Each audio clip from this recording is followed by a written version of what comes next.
नमस्कार साथियों, मैं हूं आपका दोस्त भानु भार्गव और आप देख रहे हैं जीके विद भानु चैनल। दोस्तों, आज के वीडियो में हम सीएम राइज एंट्रेंस परीक्षा का प्राइमरी लेवल का एक फुल वीडियो लेकर के आए हैं, जिसमें हम कवर करेंगे टीचिंग एप्टीट्यूड, हिंदी, इंग्लिश, गणित और पर्यावरण के क्वेश्चन, जो कि इस एंट्रेंस परीक्षा के अंतर्गत आएंगे। साथ में दोस्तों, इसमें जो हमने हिंदी ली है, इंग्लिश ली, गणित ली है, वो माध्यमिक शिक्षकों के लिए भी आवश्यक है और टीचिंग एप्टीट्यूड भी 1 to 12 के सभी शिक्षकों के लिए आवश्यक है। तो आप अपने हिसाब से पहले जो टीचिंग एप्टीट्यूड लिया है वो सभी 1 to 12 एंट्रेंस जो देना चाह रहे हैं वो सभी शिक्षकों के लिए आवश्यक है। हिंदी में प्राइमरी लेवल और माध्यमिक शिक्षा के लिए, इंग्लिश भी उन सभी के लिए जिनका जो सब्जेक्ट है, उस हिसाब से आप इस वीडियो को आगे कंटिन्यू कर सकते हैं। तो दोस्तों चलिए अब हम वीडियो को शुरू करते हैं।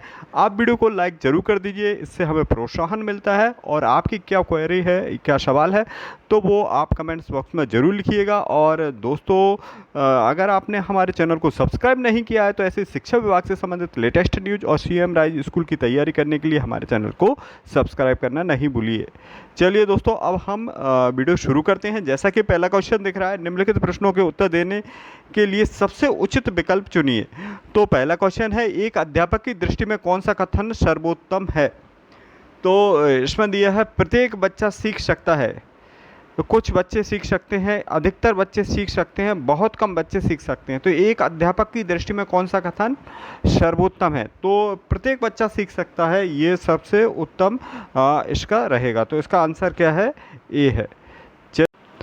नेक्स्ट क्वेश्चन की ओर बढ़ते हैं दोस्तों। जैसा कि दूसरा क्वेश्चन इसमें दिया गया है, और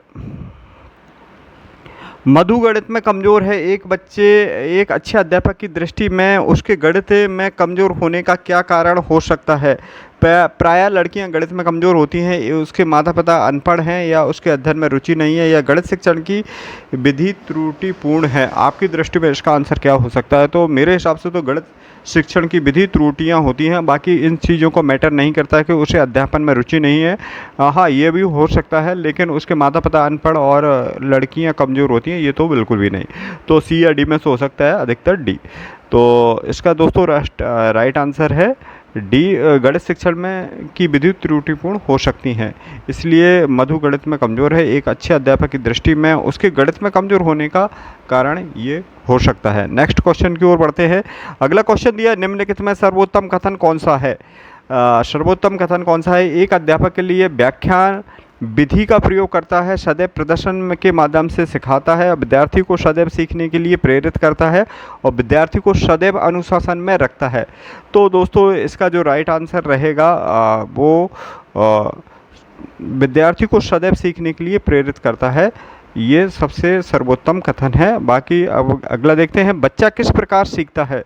पुस्तकें पढ़कर के, परिचर्चा द्वारा, या प्रश्न पढ़कर, या कई प्रकार से सीख सकता है। तो बच्चा जो रहता है वो कई प्रकार से सीख सकता है। अपने घर में अपने माता पिता से भी सीखता है, समाज से भी सीखता है, स्कूल में सीखता है, और अपने दोस्तों से भी सीखता है। तो कई प्रकार से सीखता है। इसका राइट आंसर डी है। नेक्स्ट दोस्तों, सीखने की क्रिया में विद्यार्थी के द्वारा की गई त्रुटियों के संबंध में आपकी दृष्टि में निम्नलिखित में से कौन सा कथन सर्वोत्तम है? तो दोस्तों, इसका त्रुटियां अधिगम प्रक्रिया का भाग है, ये कथन सर्वोत्तम हो सकता है बाकी की अपेक्षा। नेक्स्ट अगले क्वेश्चन की ओर जाते हैं दोस्तों। बच्चों की बुद्धि लब्धि 90 से 110 के मध्य है, वह है सामान्य बुद्धि, प्रखर बुद्धि, और उत्कृष्ट बुद्धि, या प्रतिभाशाली। तो दोस्तों, 140 से ऊपर की जो प्रतिभाशाली होती है उत्कृष्ट बुद्धि 20 से लेकर के 140 होती है, वही प्रखर बुद्धि 20 से 140, वहीं 110 से लेकर के 120 से उत्कृष्ट बुद्धि कहलाती है। और सामान्य बुद्धि जो रहती है वो 90 से 110 कहलाती है, और इससे मंद बुद्धि कहलाती है इसके नीचे, 90 से नीचे। तो जो IQ नापने का पैमाना होता है, मानसिक आयु बटे वास्तविक आयु इंटू 100, इस सूत्र के द्वारा ज्ञात किया जाता। तो इसका राइट आंसर है दोस्तों ए, सामान्य बुद्धि। बच्चे की बुद्धि लब्धि 90 से और 110 के बीच जो रहती है, टर्मन ने ये बुद्धि लब्धि सूत्र प्रतिपादित किया था। सतत, अगला क्वेश्चन दिया है, सतत एवं व्यापक मूल्यांकन के में व्यापक मूल्यांकन शब्दावली का तात्पर्य क्या है? तो व्यापक मूल्यांकन शब्दावली का तात्पर्य क्या है? तो शैक्षण एवं सह शैक्षिक क्षेत्रों का मूल्यांकन ही क्या कहलाता है? व्यापक मूल्यांकन कहलाता है। यानी जो खेलकूद, बच्चों की ईमानदारी, बच्चों के स्कूल आना, रेगुलरिटी वगैरह जो शैक्षणिक रहता है, तो वो व्यापक मूल्यांकन का शैक्षणिक मूल्यांकन के साथ ये सभी कहलाता है, व्यापक मूल्यांकन के अंतर्गत आता है। तो इसका राइट आंसर है 7वें का सी। नेक्स्ट अगले क्वेश्चन की ओर बढ़ते हैं हम। मानसिक रूप से स्वस्थ अध्यापक की विशेषता क्या है? मानसिक रूप से स्वस्थ अध्यापक की विशेषता क्या है? तो दोस्तों इसका राइट आंसर है उसे अपने विषय का गहन ज्ञान है। यही स्वस्थ अध्यापक की विशेषता। बाकी और दिया है वह संवेदनात्मक रूप से संतुलित है, आध्यात्मिक है और सख्त अनुशासन पसंद है। तो इनमें सबसे बेटर जो ऑप्शन है वो राइट है, इसका सही आंसर है बी। नेक्स्ट अगले क्वेश्चन की ओर बढ़ते हैं दोस्तों। शिक्षा का अति महत्वपूर्ण उद्देश्य है। शिक्षा का अति महत्वपूर्ण उद्देश्य है। तो शिक्षा का अति महत्वपूर्ण उद्देश्य क्या है? आजीविका कमाना, बच्चे का सर्वांगीण विकास करना, पढ़ना एवं लिखना सीखना, बौद्धिक विकास। तो ये इनमें से सबसे उत्तम है, बच्चे का सर्वांगीण विकास ही शिक्षा का अति महत्वपूर्ण उद्देश्य है। तो इसका राइट आंसर है बी। नेक्स्ट अगले क्वेश्चन की ओर। राष्ट्रीय पाठ्यचर्या की रूपरेखा 2005 NCF 2005 के अनुसार गणित शिक्षण का मुख्य उद्देश्य क्या है? गणित शिक्षण का मुख्य उद्देश्य क्या है? तो 10वें का जो राइट आंसर है वो सी है, बच्चों में तार्किक चिंतन एवं समस्या समाधान योग्यता का विकास करना। और बाकी जो दिया है अंक गणित का ज्ञान, गणित के प्रति रुचि पैदा करना, ये इतना नहीं है, बच्चों का संवेगात्मक विकास। तो इसकी अपेक्षा यही है इसका। अब अगला क्वेश्चन दिया है, शिवानी द्वारा पूछे गए एक प्रश्न का उत्तर शिक्षक तत्काल नहीं दे सकता है, शिक्षक की प्रतिक्रिया क्या होनी चाहिए? तो इसके जो ऑप्शन दिए हैं उसके अकॉर्डिंग शिक्षक द्वारा शिवानी को चुप करा देना चाहिए, शिक्षक द्वारा शिवानी का ध्यान बटा देना चाहिए, शिक्षक को कहना चाहिए कि मैं नहीं जानता हूँ, शिक्षक द्वारा इस प्रश्न को सही उत्तर बाद में समझ करके देना चाहिए। तो यही इसका राइट आंसर है। नेक्स्ट, बच्चे की जिज्ञासा शांत करनी चाहिए। बच्चे की जिज्ञासा शांत करनी चाहिए। तो जब शिक्षक फुर्सत में हो, जब विद्यार्थी फुर्सत में हो, कुछ समय पश्चात या तत्काल जब विद्यार्थी द्वारा जिज्ञासा की गई, तो बच्चे की जिज्ञासा शांत करने के लिए यही सबसे बेटर उपाय है कि तत्काल जब विद्यार्थी ने जिज्ञासा उत्पन्न की हो तभी उसकी कर देना चाहिए। तो इसका राइट आंसर है 12वें का डी।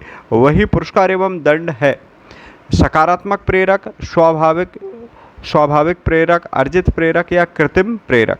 तो पुरस्कार एवं जो दंड जो आता है दोस्तों वो स्वाभाविक प्रेरक के अंतर्गत आता है, और कृत्रिम और सकारात्मक भी इसे नहीं कह सकते, तो स्वाभाविक। नेक्स्ट, बाल मनोविज्ञान के आधार पर कौन सा कथन सर्वोत्तम है? सारे बच्चे एक जैसे होते हैं, प्रत्येक बच्चा विशिष्ट होता है, कुछ बच्चे विशिष्ट होते हैं, कुछ बच्चे एक जैसे होते हैं। तो इसका जो प्रत्येक बच्चा विशिष्ट होता है, हर बच्चे में कोई ना कोई विशेषता होती है, या वो किसी न किसी क्षेत्र में विशिष्ट होता है। तो इसका राइट आंसर 214 का बी है। नेक्स्ट अगले क्वेश्चन की ओर बढ़ते हैं। आप अनपढ़ माता पिता के बच्चे को अंग्रेजी सिखाना चाहते हैं। आप अनपढ़ माता पिता के बच्चे को अंग्रेजी सिखाना चाहते हैं। आप बच्चे से अंग्रेजी में बातें करेंगे, आप बच्चे को अंग्रेजी में बोलने के लिए बाध्य करेंगे, आप बच्चे को मातृभाषा में बोलने से रोकेंगे, आप उसे मातृभाषा की सहायता से अंग्रेजी सिखाने का प्रयास करेंगे। तो दोस्तों इसका सबसे बेटर ऑप्शन यही है डी, उसे मातृभाषा की सहायता से अंग्रेजी सिखाने का प्रयास करेंगे। अगला दिया है दोस्तों डाल्टन। अगला क्वेश्चन है, डाल्टन शिक्षण विधि का विकास किसने किया था? तो डाल्टन जो विधि थी वो उसके जो प्रतिपादक हैं वो मिस हेलेन पार्कहर्स्ट है, और डाल्टन विधि का इन्होंने प्रतिपादक किया था। इसका एक वीडियो कंप्लीट लेकर के आ रहे हैं जिसमें सभी प्रतिपादक दिए। तो फ्रॉवेल विधि हो या कोई सी भी विधि हो, ह्यूरिस्टिक विधि। आधुनिक शिक्षण में अधिगम प्रक्रिया में शिक्षक की भूमिका क्या है? शिक्षक की भूमिका क्या है? तो दोस्तों इसका राइट आंसर सीखने हेतु एक अच्छे सुलभकर्ता की भूमिका है। बच्चों को गणित की जिज्ञासा, ये इन जो 4 ऑप्शन आप देख रहे हैं उनमें सबसे बेटर उत्तर यही है। और एक अगला क्वेश्चन दिया, एक अच्छा अध्यापक विद्यार्थियों के मध्य बढ़ावा देता है। एक अध्यापक, अच्छा अध्यापक विद्यार्थियों में बढ़ावा देता है। सहयोग की भावना को, सहयोग की भावना को। नंबर अगला दिया, शिक्षक एवं विद्यार्थी के मध्य संबंध होना चाहिए। स्नेह का, विश्वास का, सम्मान, उपर्युक्त सभी का। तो इसका राइट आंसर है दोस्तों इसका उपर्युक्त सभी लग रहा है, स्नेह का, विश्वास का, सम्मान का। नेक्स्ट है, बच्चे में नैतिकता की स्थापना के लिए सर्वोत्तम मार्ग है। बच्चे में नैतिकता की स्थापना के लिए सर्वोत्तम मार्ग है। अगला क्वेश्चन आपको दिया है दोस्तों, तो इसका राइट आंसर है शिक्षक का आदर्श रूप में व्यवहार करना ही सर्वोत्तम मार्ग है। अगला दिया, बच्चे का मूल्यांकन होना चाहिए। नेक्स्ट क्वेश्चन दिया है, बच्चे का मूल्यांकन होना चाहिए सतत एवं व्यापक, बोर्ड परीक्षा द्वारा और गृह परीक्षा द्वारा, लिखित व मौखिक परीक्षा के द्वारा। तो इसका सही जवाब है दोस्तों सतत एवं व्यापक मूल्यांकन द्वारा होना चाहिए, जो कि अभी मध्य प्रदेश बोर्ड परीक्षाओं में इसी प्रकार से मूल्यांकन किया जाता है। तो दोस्तों अगले क्वेश्चन की ओर बढ़ते हैं। बच्चे का मूल्यांकन होना चाहिए। एक बच्चा कक्षा में प्रायः प्रश्न पूछता है, उचित रूप में इसका अर्थ है कि वह शरारती है, वह अधिक जिज्ञासु है, वह असामान्य है या प्रतिभाशाली है। तो इसका जो दोस्तों सही जवाब है वह अधिक जिज्ञासु है यदि वह प्रश्न पूछता है। तो इसका राइट आंसर है दोस्तों बी। नेक्स्ट है अगला 23वां क्वेश्चन दिया, बच्चों के लिए निःशुल्क एवं अनिवार्य शिक्षा का अधिकार अधिनियम 2009 के लिए लागू किया गया। 6 से 14 वर्ष के बच्चे, 7 से 13 और 5 से 11 और 6 से 12। तो दोस्तों जो अधिनियम पारित किया गया था वो 2009 और लागू किया गया था 2010 में। 6 से 14 वर्ष के बच्चों के लिए है, और जो कि पहली क्लास से लेकर के 8वीं क्लास के लिए, जहां अनिवार्य शिक्षा आवश्यक है और निःशुल्क भी ये शिक्षा है। हालांकि दोस्तों नई शिक्षा नीति 2020 में इसे इंटर तक किया जाने वाला है। अनिवार्य शिक्षा अनिवार्य हो जाएगी 12वीं क्लास तक। तो इसका राइट आंसर है दोस्तों 23वें का ए। अगला क्वेश्चन है, एक बच्चा प्राय अपने सहपाठियों के साथ झगड़ता है, आप क्या करेंगे?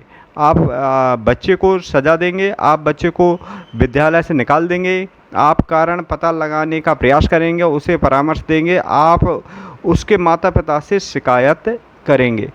तो इसमें आप कारण पता लगाने का प्रयास करेंगे, उसे परामर्श देंगे। तो यही सबसे बेटर ऑप्शन है। इसका राइट आंसर भी 24 का सी है। शिक्षक को ज्ञान होना चाहिए, शिक्षक को ज्ञान होना चाहिए अध्यापन विषय का, बाल मनोविज्ञान का, शिक्षा संहिता का, या अध्यापन विषय एवं बाल मनोविज्ञान दोनों का। तो दोस्तों दोनों का ही होना चाहिए, अध्यापन विषय और बाल मनोविज्ञान, यानी बच्चे की क्या मनोभावना है और हम किस प्रकार से डील बच्चे को कर सकते हैं, यानी पढ़ाई में किस प्रकार से प्रेरित कर सकते हैं। तो दोनों, इसका राइट आंसर है 25 का डी। नेक्स्ट अगला क्वेश्चन दिया है, शिक्षा मनोविज्ञान की दृष्टि से निम्नलिखित में से कौन सा कथन सत्य है? बच्चे को अपने ज्ञान का स्वभाव सृजन करते हैं, विद्यालय में आने से पहले बच्चे को कोई पूर्ण ज्ञान नहीं होता है। नेक्स्ट, अधिगम प्रक्रिया में बच्चे को कष्ट होता है, बच्चे यथावत वही सीखते हैं जो उसने पढ़ाया जाता है। तो दोस्तों इसका जो सही आंसर है वो पहला ही है 26 का ए, बच्चे अपने ज्ञान का स्वयं सृजन करते हैं। नेक्स्ट, परामर्श का उद्देश्य है, परामर्श का उद्देश्य क्या है? बच्चे को समझाना, बच्चे की कमियों का कारण पता करना, बच्चे को समायोजन में सहायता प्रदान करना, उपर्युक्त सभी। तो उपर्युक्त इसका सभी है परामर्श का उद्देश्य, ये सभी। नेक्स्ट है, राष्ट्रीय पाठ्यचर्या की रूपरेखा 2005 NCF 2005 के आधारभूत सिद्धांतों को निम्नलिखित में से कौन सा भाग सम्मिलित है? तो अच्छी वाह्य परीक्षाओं में आयोजन कराना, रटने को महत्व देना। सी ऑप्शन दिया, पुस्तकों से इतर ज्ञान प्राप्त करना, ज्ञान को वास्तविक जीवन से जोड़ना। तो इसका जो सही जवाब है वो रटने के महत्व को प्रदान ना करना, और बाकी सभी सही है। तो ये सम्मिलित नहीं है, रटने वाला, बाकी सभी है। डिसलेक्सिया का संबंध है, डिसलेक्सिया का संबंध है मानसिक अक्षमता, लेखन अक्षमता, पढ़ने की अक्षमता और शारीरिक अक्षमता। तो इसका सही है, पढ़ने की अक्षमता ही डिसलेक्सिया कहलाती है। डिसकैलकुलिया वगैरह ये गणित की क्षमता से संबंधित है। तो नेक्स्ट अगला इसका राइट आंसर है दोस्तों पढ़ने की अक्षमता और पठन विकार से रिलेटेड होता है। में नेक्स्ट अगला दिया है, निम्नलिखित में से कौन सा कथन सत्य है। तो दोस्तों डिसलेक्सिया ये 10 प्रकार के होते हैं, इनका भी एक अलग से शॉर्ट वीडियो 1 मिनट का हम लेकर के आएंगे और उसे विस्तार रूप से समझा भी देंगे। नेक्स्ट है अगला क्वेश्चन दिया, निम्नलिखित में से कौन सा कथन सत्य है। लड़के अधिक बुद्धिमान होते हैं, लड़कियां अधिक बुद्धिमान होती है, बुद्धि का लिंग के साथ संबंध नहीं है और सामान्यतः लड़के लड़कियों से अधिक बुद्धिमान होते हैं। तो इसका जो सही जवाब है दोस्तों बुद्धि का लिंग के साथ संबंध नहीं है, यानी जो मेल फीमेल का कोई ऐसा वो नहीं है कि लड़के अधिक इंटेलिजेंट होते हैं या लड़कियां होती हैं। तो इसका राइट आंसर है दोस्तों इसके अकॉर्डिंग कथन सत्य है कि सी। चलिए अब हम हिंदी के क्वेश्चनों को कवर करते हैं। तो दोस्तों हिंदी के हम इसमें 30 क्वेश्चनों को लेंगे और इसमें जैसा कि दिया गया है पहला 31वां क्वेश्चन, इससे पहले 30 हमने जो टीचिंग एप्टीट्यूड के क्वेश्चन लिए हैं। और अपमान जो कि इसमें क्वेश्चन पूछा गया है, अपमान में उपसर्ग क्या है। तो अप है इसका 31वां का राइट जो आंसर है डी। और अगला क्वेश्चन दिया है दुरावस्था, तो इसमें उपसर्ग क्या है, दुर होगा। तो 32 का जो राइट आंसर है वो बी है। नेक्स्ट अगला इसमें उपसर्ग पूछा गया, पराजय में उपसर्ग क्या है, परा। तो 33 का राइट आंसर है सी। वहीं 34 का द्विगु समास का उदाहरण है। द्विगु समास का उदाहरण क्या है, तो माता पिता यथाशक्ति नवग्रह। तो द्विगु समास आप सभी को पता हो, वह समास जिसमें संख्यावाचक शब्द आता हो और संख्यावाचक इसमें नव है। नव यानी 9 ग्राहों का समूह। तो इसका राइट आंसर है 34 का सी। वहीं सर्वनाम के कितने भेद होते हैं, संज्ञा और सर्वनाम। तो सर्वनाम के कितने भेद होते हैं, तो ये सभी को पता है कि सर्वनाम के जो भेद होते हैं वो 6 भेद होते हैं। नेक्स्ट अगले क्वेश्चन की ओर बढ़ते हैं दोस्तों। आकाश पाताल के बीच लगने वाला जो बीच में जो चिन्ह है वो अल्पविराम चिन्ह है, विस्मयबोधक चिन्ह है, योजक चिन्ह है या उदाहरण चिन्ह है। तो ये योजक चिन्ह कहलाता है। तो 37 का राइट आंसर है दोस्तों सी। नेक्स्ट अगले क्वेश्चन की ओर बढ़ते हैं। नीचे दिए गए विकल्पों में से तत्सम शब्द का चयन कीजिए।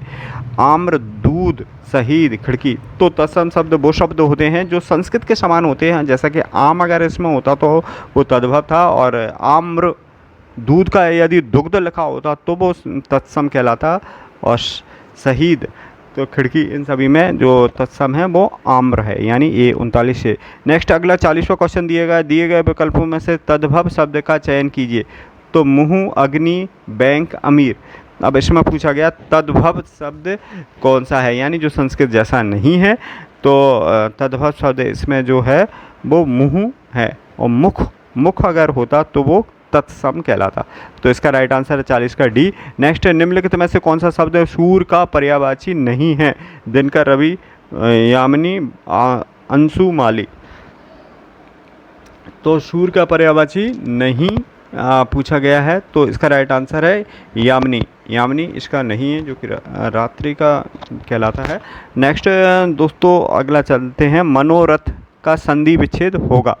मनोरथ का संधि विच्छेद क्या होगा। तो इसका राइट आंसर है मना धन रथ, और विसर्ग संधि है इसमें 42 का, जो कि राइट आंसर है ए।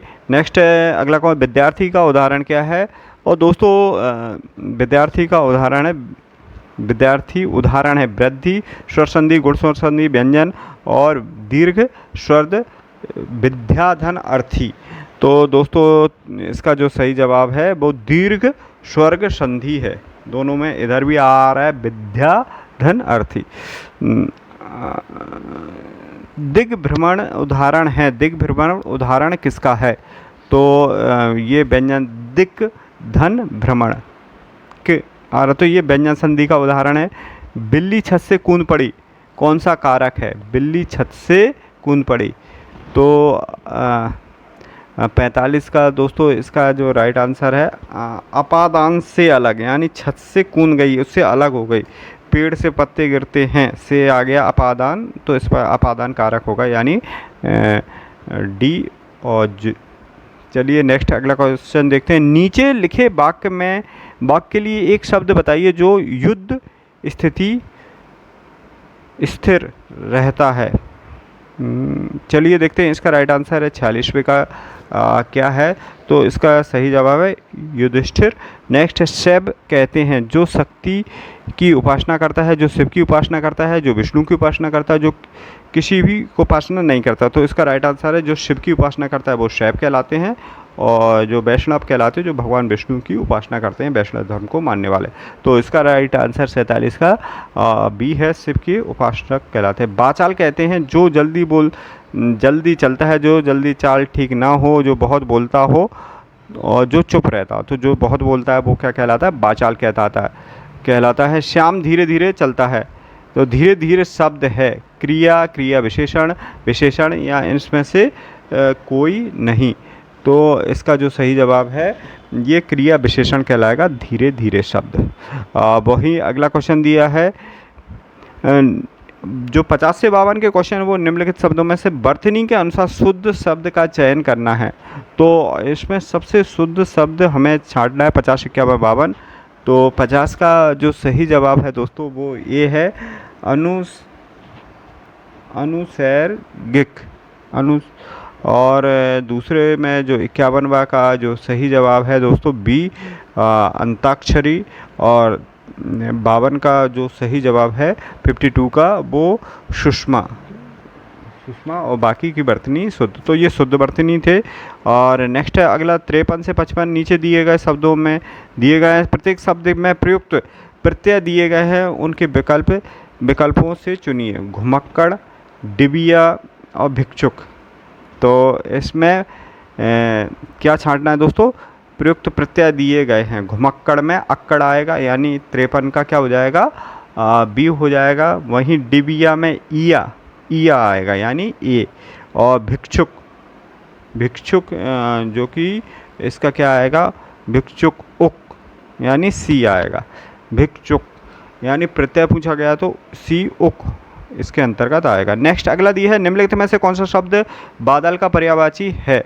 बादल का पर्यायवाची है, तो इसका दोस्तों सही जवाब है नीरद किसका पर्यायवाची है, बादल का है। इंद्रियों को जीतने वाले के लिए एक शब्द है, तो जितेंद्रिय, जिसने इंद्रियों को जीत लिया वो जितेंद्रिय। 57 का राइट आंसर है दोस्तों डी।